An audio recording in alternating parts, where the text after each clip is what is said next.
Do you have a plan? When do you need a plan? You answer those questions. Now, why do we plan? Planning is necessary simply because the what are limited. Resources are limited and the ones are limited. So you must program so that just in case you need to, you can make changes where necessary. Then what are the different types of plans we have? You can, for instance, you can have an operational plan. An operational plan is a day-to-day plan to run the operations of the company. And the common format is the annual work plan. Then you have a strategic plan. This is a long-term plan that generally takes a broad view of the vision of the organization, dealing with the goals of the whole system. It could range from 5 years to long periods, for instance, 20 years. Then you have a business plan. Now, this is usually a projection of income and expenditure. It deals with turnover and profit margins of profit-making organization. This is a necessary requirement demanded by banks before they lend funds. Then you have a project plan, which is specific and of limited scope and duration. Now, for all plans, it's necessary and important to think backward, starting with where the organization wants to be at the end of the period and generate the steps needed to get there. This implies that as an organization, always have an end game plan, because this means that the organization must be visionary. Even before you start doing a project, before you start your business, you must have a plan. You must have the what, the how, the why, and the when. Just think of any project you want to do. Even if you say, I want to plant beans. Which type of beans? What are the activities there? How are you going to do it? When are you going to do it? Why are you going to do it? Which results do you expect? Then what is the work plan? That is the tool for planning during a specific period of time. For instance, between 6 and 12 months. That identifies the problems to be solved and ways to solve them. It's a standard planning and management tool which provides a framework and a guide during the period in question for carrying out that work. Now, work plans are necessary and actually important. They're also used for funding agencies as a document for justifying the release of funds. Before anybody releases funds to you, he must see your plan. Somebody cannot just release funds to you. And this is where very many organizations go wrong. They ask for resources, but they even don't know what they are going to use their resources for. Now, work plans are useful documents contributing to transparency, as copies of the work plan can be given to persons, organizations who have a need or a right to know what the organization is doing and why is it doing so during the current period. I keep on referring to the questions, the what are the resources, or what are the plans? Which activities are there? When do you want to do those activities? What do you expect to get at the end of the day? How are you going to raise resources, and why do you want the resources? Organizations to prepare work plans and budgets, they should be shared with relevant donors and stakeholders. Work plans are therefore a basis for funding requests and proposals. So, as much as possible, make sure you understand the nitty-gritty of resource mobilization. You must have a work plan which has objectives, how are you going to fulfill those objectives, which activities are going to carry out, when are you going to carry them out, and what do you think you are going to achieve. A work plan also identifies as goals the problems to be solved, makes them finite, precise, and verifiable as objectives, indicates the resources needed and the constraints to be overcome. It outlines the strategy and identifies the actions to be taken in order to reach the objectives and complete the outputs. Now, what is resource mobilization? Resource mobilization includes actions and processes or activities involved in identifying, assembling, and organizing resources to support a given cause. Resource mobilization includes actions, what will you do, the processes, how are you going to do it, in identifying, assembling, organizing resources to support a given cause. So there must be actions, there must be processes, there must be actions, there must be processes, there must be the reasons why, resource mobilization, why do you want the resources? It's like when a child comes to you and say, I want the money. You ask, what is it? Why are you going to do it? Why do you want the money? What do you want? I want some 50,000. Why do you want it? I want to buy this. Where are you going to buy it? When are you going to have it? That kind of thing. It's like when you have a child and she's at school, they always send them for money. The first question you ask, what are they asking for today? Then you say, they're asking for funds. But for what cause? We have been giving for what cause? When do they want the money? And why? What are you going to achieve?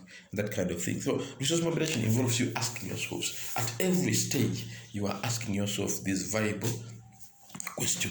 Now, once a work plan has been developed, the organization then develops or looks at the resources that are required and what is available inside and outside the organization to remain. Remember, when you're doing resource mobilization, first of all, you must begin from a point where you also have something. It's like you starting a project. You must be somewhere before you think of going somewhere. Like, for instance, if you are going to travel and someone wants to take you, first of all, you must clothe, you must dress up. Then you say, I'm going in bus stage to take you. You cannot go in bus stage when you're a kid. You can't. So it's important that you plan at your local level. So that dressing is the local level you need. Then these resources include money. You always need money, for instance, for salaries, for wages, for allowances. Number 2, you need program or activity materials. For instance, you might need flip charts, you might need notebooks, you might need pens, you might need brochures. You might need flip charts, for instance, etc. You might need supplies like office equipment like typewriters, office equipment like photocopiers, like computers, furniture like chairs and tables if necessary. These are all, apart from money, you need program materials, you need supplies like office equipment and so on. You need transport, for instance, motor cars, motorbikes, or boats if required. Because when you're, for instance, in Karangara, you don't need cars, you don't need motor cars. What you need most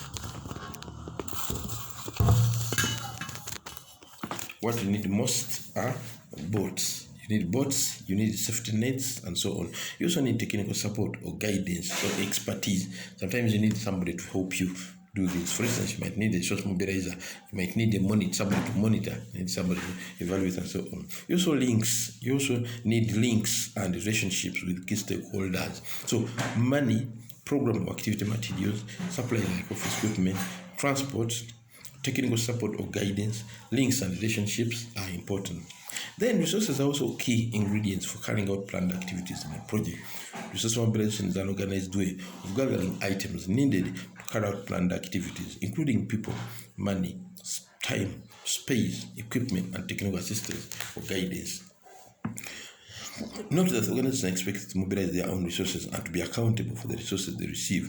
Resource mobilization can include annual campaigns. You might need a campaign. For instance, MTN has an annual campaign for resource mobilization as far as cancer is concerned. They normally have marathons. Even Airtel took it up also. They have Kabaka's birthday run, and they have done a lot for fighting cancer, for fighting HIV. Then you might need fundraising activities prior to special events such as the World Environment Day.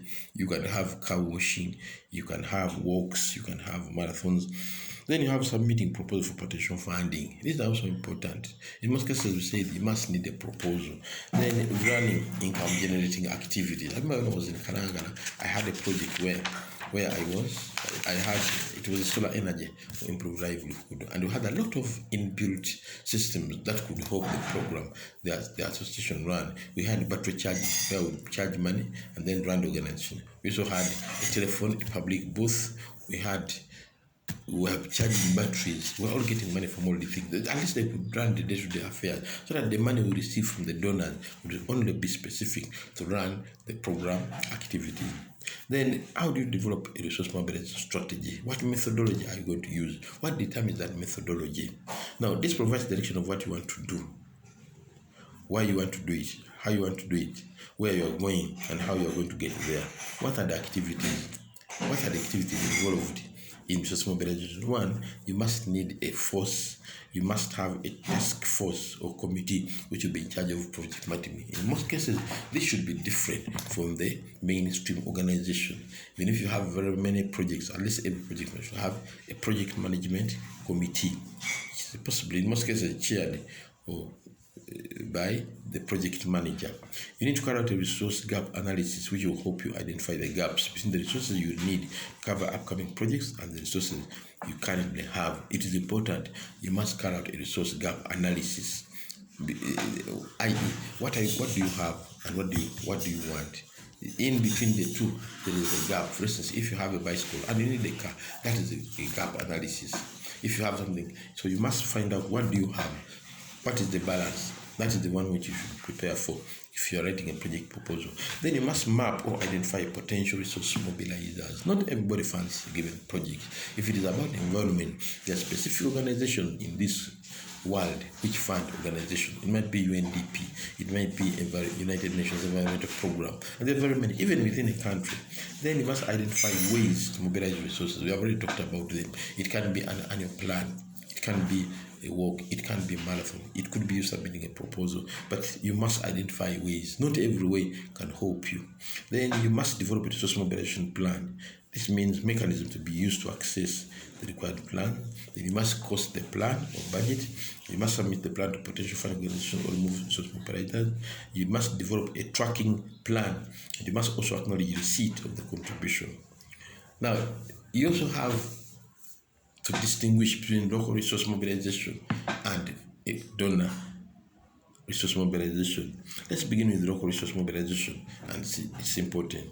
Most organizations depend on donors as a source of funding to run the organizations and projects. Quite many.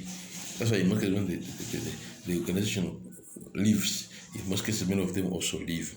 Unfortunately, there's a lot of competition for donor money. Resources in many cases, survival depends on how well it can compete with organization that fund and how good it is at finding other ways to make money. This is where winning resources locally from people, organizations subscribe to the idea necessary. You must compete. You must compete. There's no way you are going to get these resources without competition. You must compete. Unfortunately, there's a lot of competition for donor money. And in many cases, survival depends on how well it can compete with the organization. It all depends on how well you're organizing yourself. It depends on how well you can really request for this funding. It depends on the local resources you have. It depends on the items you have on the ground. It depends on very many factors. So before you sit down to ask for donor money, make sure you are not supposed to embarrass yourself. You're not supposed to embarrass your organization before a donor. So first impression is always important. Do a resource analysis, gap analysis very well. Do everything. Eventually, you get what you want. So even where donors provide funding, they are increasing, encouraging partners to raise a certain percentage of their, and that is important. You must raise a given level of resources or fund before you ask some other person. You're not going to begin with asking somebody to pay you money for salary. No, it's not going to work. To pay you money, it's not going to work. First of all, work on what you have, then you understand it. Local organizations do help when they are following up on their corporate social responsibility. However, this must be in line with their mission and goals, as well as contributing their market share. Before a local person helps you, he must know what is he going to benefit. Even if it is Coca-Cola, even if it is MTN, even if it is Airtel, there must be, it's a two-way traffic. So you must give and they must also receive. In most cases, they're after growing their clientele base. In most cases, they're after growing their customer base. Now, resource mobility can also be from government by finding out what programs and activities are in the government budget as planned for the period in question. However, the team has to align the idea to government demands and strategy. Advantages of winning resources locally before you think of going to the local international level. It's an opportunity for community involvement, and it instills a sense of project ownership on the part of the community. It is an opportunity for community involvement, and it instills a sense of project ownership on the part of the community. That is important. When the local people contribute, and see, the ownership can really raise. The ownership can rise. Number two, it supplements currently available resources. We are saying the resources are not enough. If resources are not enough, now getting more resources is a plus. Then it serves as a safety net should donor funds dry up. Safety net. It means you have something to lean on, something to fall back on. Just imagine a situation where during the COVID, we lost a lot. Very many organizations broke down. First of all, they could not raise money for allowances, not even for rent, not even for salary, not even to run the small, keeping somebody there in the office. So many of them actually closed. Then it provides project stability and sustainability. Sometimes donor funds delay. Sometimes they delay. You expect money in 6 months, takes a year. Now, in most cases, the activities can stall. That means you're not fulfilling your objectives and goals. Then it helps. It can be a source of organizational empowerment. You're empowered organization. Then it helps build an organizational profile. Your profile grows. The more funds you receive, the more projects you receive, the more funders you receive, your organization keeps on growing. It's an opportunity to strengthen the relationship with the beneficiaries and well-wishers. Now, what are the sources of internal resources? Government agencies, especially if the area funded falls in line with their strategic objectives. For instance, foreign embassies can also, they normally have small grants. All these embassies, whether it's the Japanese embassy, whether it's the Swedish embassy, whether it's the Danish embassy, they all have small grants. The Danish what have Danida. Even US embassy has small grants component. British Commission also has. French embassy. I remember when I was in Kalangala, I used to get money from French embassy. I used to get money from British Commission, and also try to get money from USA embassy, but I didn't succeed. There are corporate companies also in their corporate responsibility. They're also looking out for whom to help and how they can do that. Then they also have foundations like Aga Khan. This do a lot of work, especially towards education, towards environmental management, towards sanitation. Then business people, very many rich business people can do something. And then general public. Now, how do you identify external funding opportunities? Organizations should focus on mobilizing resources internally before seeking external help. There are many organizations within the country that can donate materials like computers and photocopiers, etc. However, the survival of any organization, i.e., its sustainability, depends to a large extent on its ability to attract external support for the activities. As an organization, you must have a basis. You must have a basis. You must know where you're beginning from. You must have something. You are not going to begin with asking for a typewriter, for a photocopier, for a what, for a chair. No, there are basics you should have as an organization. After all, this is what we always keep on saying, that we have this, we have this. So kindly try to have them before you seek international help. Donor funding may also help for long-term security and longevity. Organizations must turn local sources of support from national governments, from the private sector, from the general public, and from business people. This is important. Potential donors or resource providers to organizations can be local or international. For instance, government, foundations, locally, like banks, beverage companies, or communities, communication companies like MTN, Airtel, UTN do a lot of community work in their work of corporate social responsibility. Organizations can also provide valuable connections for them to identify district and lower level funding opportunities. For instance, published requests for application proposals, RFA or RFP, request for funding, community development funds from government, national government grants from the national budget, partnership with the CSOs to write joint proposals. Embassies of different countries do have small grants that can support viable projects in the countries where they are. Reasons why organizations should be supported. 1. An organization may find it easier to merit the support of partners, donors, because of reasons below. 1, because it is going to work. Always try as much as possible to do good work. Make sure you become accountable and you become self-accountable. Before you go to other people to be accountable to yourself. You asked for this, have you done it? Even if you didn't do it to your full satisfaction, what were the reasons? Why did you fail? How do you address those reasons? No, because it is doing good work more effectively than others.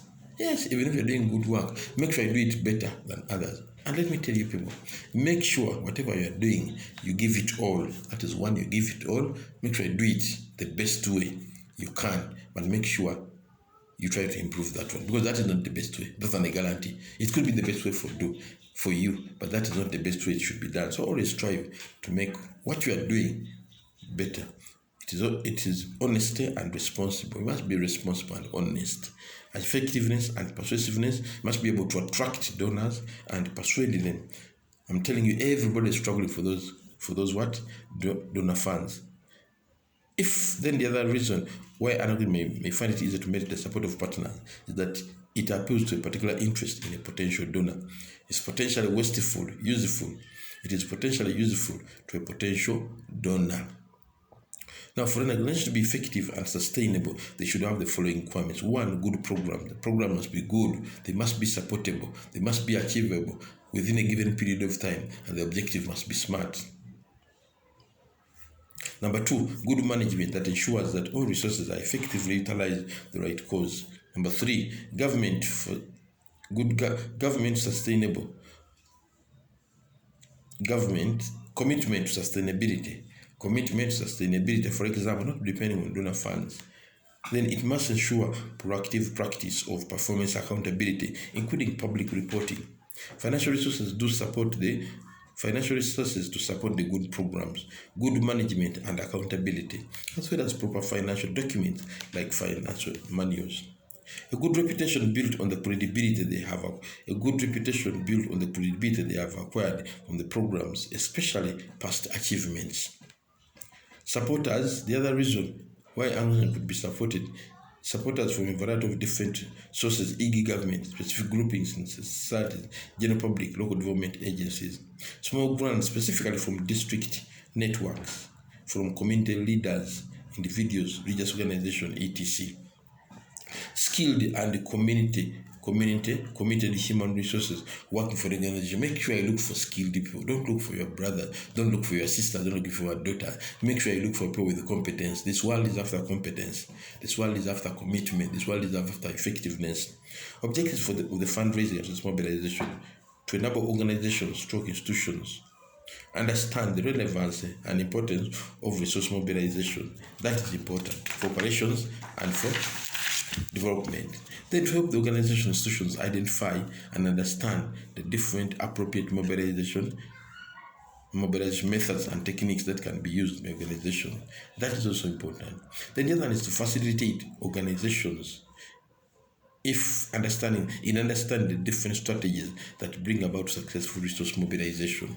You need to also facilitate, explore trends in the funding environment which keep on changing, to help organizations different between donor agencies, funding and raising resources from local sources, to explore and understand personal fears, barriers and beliefs affecting fundraising, stroke resource mobilization, and understand skills and personal competencies required, to enable the knowledge of organizations in proposal writing as one of the methods used in fundraising and resource mobilizations.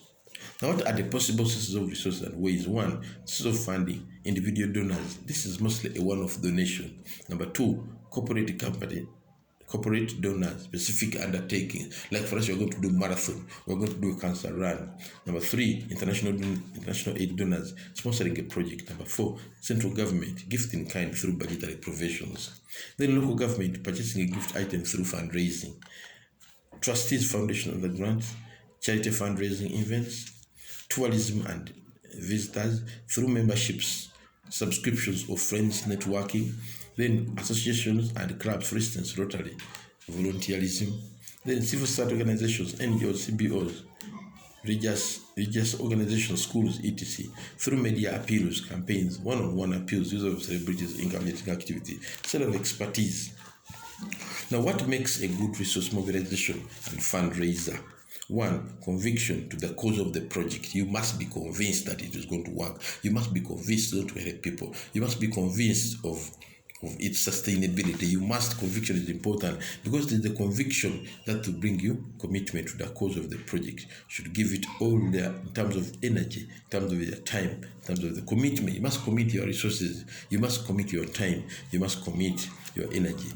You must have courage to ask for the resources. Many organizations fail to get funding because they fail to ask for them. We are poor askers. In most cases, we don't receive what we don't read. We are supposed to receive because we don't ask. Then being persuasive is also important. It makes a good resource mobilizer and fundraiser. You must be persuasive. Clarity, being clear about the objectives and goals of the project, must be very clear. Then confidence. Confidence means being unstoppable. Confidence and ability to deal with rejection. Because maybe you'll be rejected sometime. Trust me, believe me, at one time you'll be rejected. So have that courage to move on. Be courageous. Even if they refuse you, try to give them a call. Persevere in sticking to your goal. Do not divert the funds given to you for a specified cause. Being trustworthy and trustfulness. Having contacts and the ability to make and sustain contacts. Creativity and imagination about the project. For instance, living within the project sustainability aspects like paying workers salaries, critical thinking outside the box in running the project, having organizational skills as an organization, and then being able to develop and nurture relationships. Now, what are the principles and ethics of fundraising? and resource mobilization. One, fundraising is about meeting needs and bring about change. Money is secondary. There are a lot of resources you need in other than money. For instance, computers, photocopiers, etc. People give to people to help people. The triple P, the triple principle P, 3 Ps. So always involve the community in the processes. Then friendship. Relationship making comes before fundraising. Build alliances, respect, understanding, collaboration, partnership with others. Open the hearts of your donors, then their minds, and this will open their pockets. Remember, trust is important. Set and communicate very clear targets which are achievable. You must be a good communicator. Encourage a shared sense of ownership by involving donors and the community. The two most important ones are thank you. Keep on saying thank you. Always be honest, open, and truthful. Have the courage to ask. Feel confident. Many prefer to get what they want because they don't ask. Be a good character. Be of good character. Credibility and collateral. The 3C principle. This applies to both individual and organization. Always give feedback and provide accountability before it is asked. Finally, what is the criteria being used by donors for funding organization? One, note that donors' preferences have continued to change and have increasingly become selective. Different donors apply different conditions on aid. The following are important. Programs, initiatives that fit into their programs are most likely to be funded. Number 2, projects that can be supported within their targets. Number 3, specific measurable outcome on impact indicate how much you are going to achieve with their money.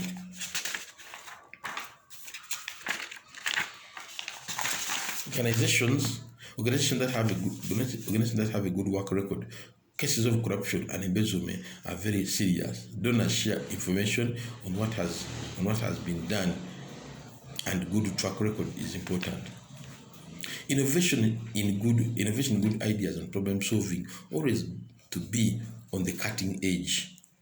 Professionalism, knowing how to do things right. You need skill yourselves. Dissemination of learning, replicability. Make sure your project can be replicated elsewhere with good results. Monitoring and evaluation mechanism must be in place, i.e., regularly check whether planned activities or arrangements are being carried out and meeting the desired achievements. Working in partnership and collaboration with others. Transparency and accountability. Accounting, presentation of financial information, and reports. Donors need assurance that their money is safe.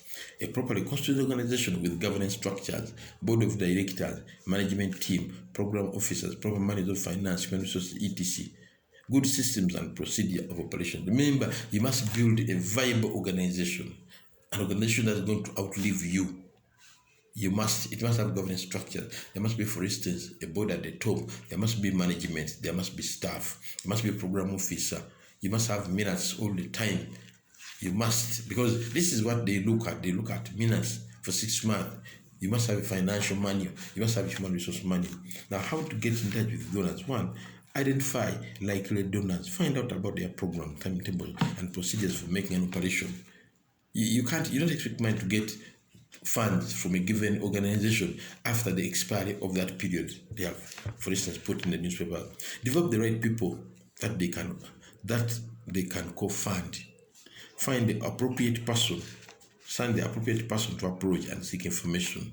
Demonstrate your credibility as a successful organization with a good track record. Discuss the application with the donors first before you send a proposal, unless you're asked to do so. Provide all the information. I'd like to thank you so much. But resource mobilization, like I said, first of all, work on yourself. Work on your organizations, work on your smartness. Make sure you build the structures so that you are attractive. Your organization is attractive. I got a lot of money when I was in Kalangala because, first of all, I have built a very strong organization. I got money from USAID without even going to them. They just called me. Some of the just person and said, but this is a good organization. That KISS Kalangala Infrastructure Services. I did a feasibility study for them. So when you build your organization with a lot of credibility, with a lot of commitment, with a lot of conviction, with a lot of hard work, with a lot of self-discipline, I'm telling you, the sky will be your destiny. Thank you so much. May the good Lord bless you.